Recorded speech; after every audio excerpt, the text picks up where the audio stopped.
किसी समय की बात है। एक छोटे से गांव में एक गरीब किसान रामू रहता था। उसकी जमीन सूख चुकी थी, बारिश नहीं हो रही थी और गांव के लोग भूख से परेशान थे। रामू मेहनती था, लेकिन बिना पानी के उसकी खेती नष्ट हो चुकी थी।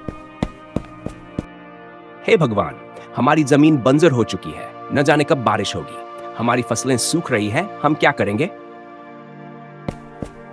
की पत्नी सरला पास आकर उसे दिलासा देती है। रामू, हिम्मत मत हारो। मेहनत करने वाले को कभी हार नहीं माननी चाहिए। हमें कोई रास्ता जरूर मिलेगा। रामू चिंतित था। तभी गांव के बाहर एक बूढ़ा साधु आता है।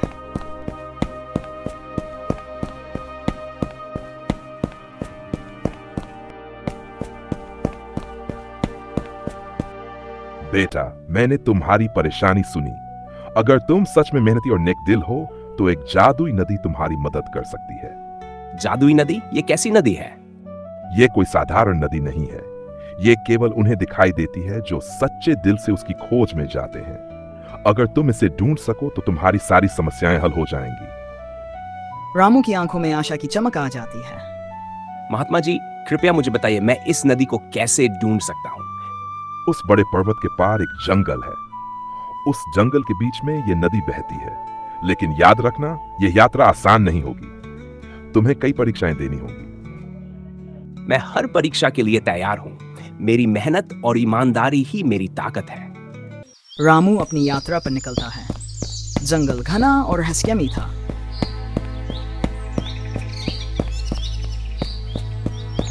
रामू रास्ते में एक घायल हिरण को देखता है। अरे, ये तो बहुत बुरी तरह घायल है। मुझे इसकी मदद करनी चाहिए। रामू अपनी पोटली से पानी निकालकर हिरण को पिलाता है और उसकी पट्टी करता है। हिरण धीरे धीरे खड़ा होता है और आभार प्रकट करता है। दयालु मानव, तुम्हारी दया ही तुम्हें जादुई नदी तक ले जाएगी। आगे एक चट्टान के पास मत जाना, वह रास्ता खतरनाक है। दूसरा रास्ता पकड़ना। रामू ने हिरण की बात मानी और सही रास्ते पर बढ़ चला।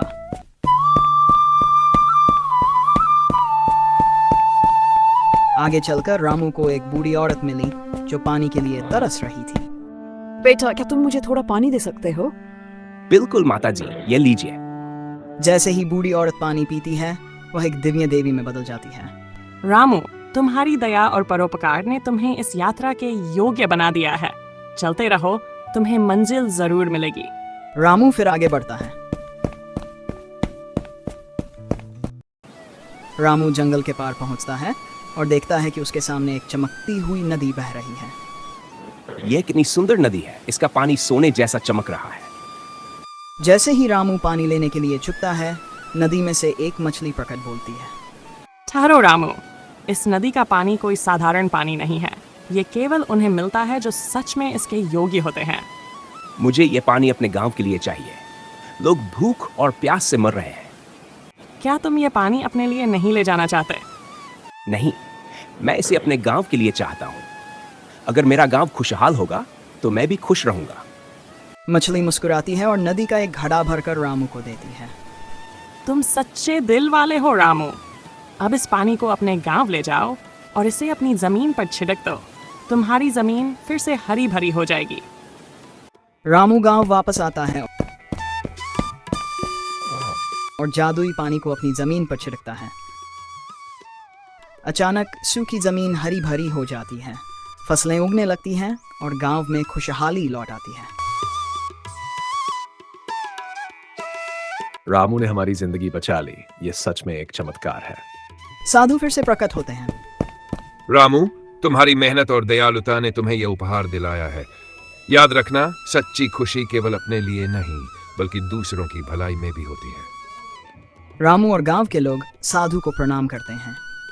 अब गांव हमेशा हरा भरा रहता है क्योंकि जादुई नदी का पानी वहां बहता रहता है।